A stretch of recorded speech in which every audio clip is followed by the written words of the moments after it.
उन लोगों ने मेरी बेटी की जान लेकर ही दम लिया। आसान नहीं होता अपनी बेटी को कफन में लिपटा देखना, और वो बेटी जिसकी शादी के लाल जोड़े का ख्वाब देखा जा रहा हो। मे, मेरी बेटी के मुजरिमों को ढूंढते रहे हम, बहुत कोशिश की ढूंढने की, लेकिन हमें नहीं मालूम था कि हमारे हमारे मुजरिम हमारे सामने ही थे अव्वल रोज से। लेकिन अब चाहकर भी कुछ नहीं कर सकते।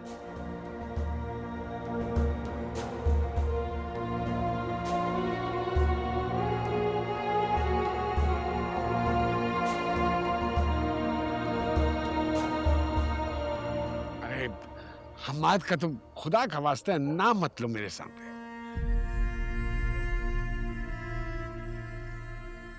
कौन करता है ऐसे हाजी साहब? एक नफसियाती लड़की के मैसेज पर, उसका मैसेज सुनने के बाद कौन करता है ऐसे? हाँ? और फिर उसने मेरी बेटी को तलाक दे दी। कहाँ का इंसाफ हुआ? बताइए आप सब लोग। यही तो मेरे रब का इंसाफ है। मेरी बच्ची दिल पे जमाने भर का बोझ लेकर चली गई। सही बेशक।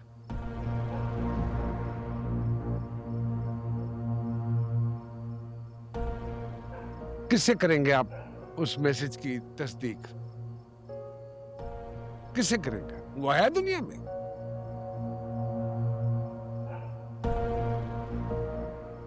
बस मैं तो ये समझता हूं कि मेरी बेटियों का कसूर सिर्फ इतना है कि उन्होंने अपने हक के लिए दो लफ्ज बोले, बस। मेरी बेटी को तो इतना मौका भी नहीं दिया गया कि वो अपनी सफाई में कुछ बोल सके। तुम लोग भी तो यही थे ना, किसी ने भी हमारी बातों पर यकीन नहीं किया। फरासत और उसकी बेटी के दिखाए झूठ को तुम लोगों ने सच माना।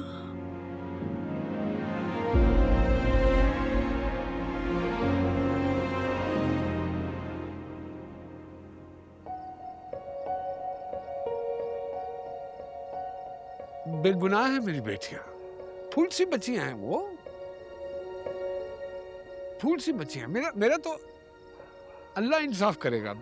मैंने क्या क्या कहना है? क्या कहना है मैंने? मेरे पास तो अल्फाज ही नहीं।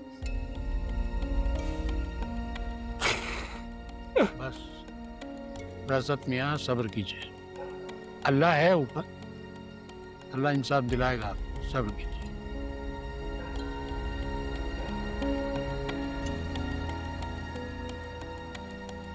इस सारे मामले में बदनाम तो मैं हुआ ना, या मेरी बच्चियां?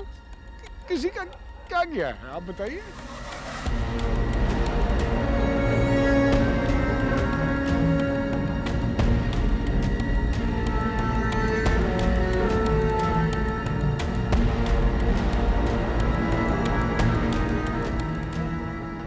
फरासत मियाँ सब्र कीजिए। आपने कहा ना, आपने अल्लाह पे छोड़ दिया, अल्लाह है ऊपर, वो सब इंसाफ करेगा, सब इंशाल्लाह बेहतर होगा। सब्र कीजिए। इतने सालों की बनाई हुई है इज्जत का बेड़ा गर्क कर।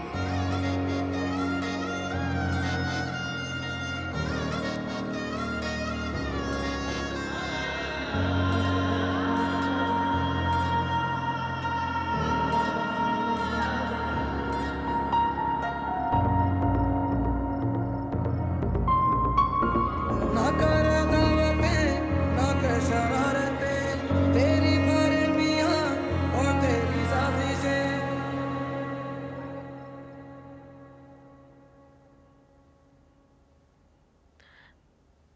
लेकिन फिर भी शमा, हमाद को कुछ तो सोचना चाहिए था ईमान को तलाक देने से पहले।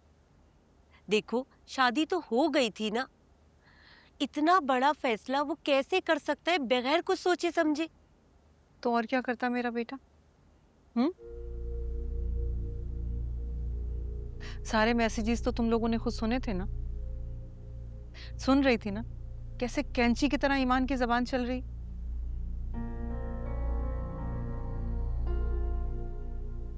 वैसे सच्ची बात करूं ना तो उस खानदान में खौफे खुदा नाम की कोई चीज है ही नहीं। ये तो तुम बिल्कुल ठीक कह रही। अरे उस पराई बच्ची को मरने पे मजबूर किया सो किया, मेरे बेटे की जिंदगी भी तबाह कर दी। अब तुम ही बताओ, अल्लाह ना करे अगर तुम्हारे बेटे की जिंदगी में ऐसी कोई लड़की आती तो तुम क्या करती? सही कह रही हो। पक्के। मेरे तो ये सोच सोच के दिल में हौल उठ रहे हैं कि कोई किसी के खिलाफ इतनी बड़ी साजिश कैसे कर सकता है। तुम लोगों को पता वो अस्पताल वाली वीडियो किसने बनवाई थी? किसने? ईमान ने। क्या ईमान ने बनवाई थी वो? बस बहन, आजकल तो यही समझ नहीं आती कि इंसान किस पे यकीन करे और किस पे ना करे, कौन अपना है कौन पराया, कुछ पता ही नहीं चलता। सही बात है। अल्लाह ताला सबको अपने हिफ्ज़ व अमान में रखे।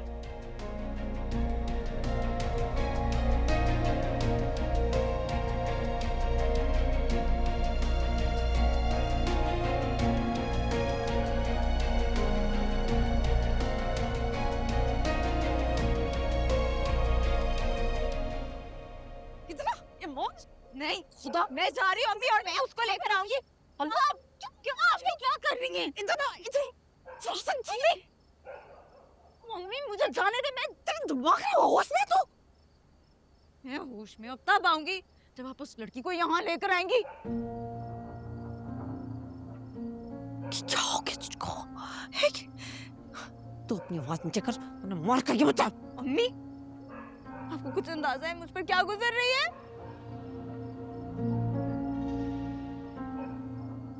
हम दोनों की एक साथ शादी हुई थी और वो लड़की अपना घर बसाकर वहां बैठ गई है और मेरी पहली ही रात तलाक हो गई थी उसके शौहर की वजह से। अरे ईमान कहाँ बेचारी, उसका घर कहाँ बसा है? तूने देखा नहीं है साजिश है उस वली की? और आगे क्या करेगा मेरी बच्ची मिनाहिल के साथ, हमें कुछ पता भी नहीं है। बेचारी मिनाहिल, बेचारी मिनाहिल।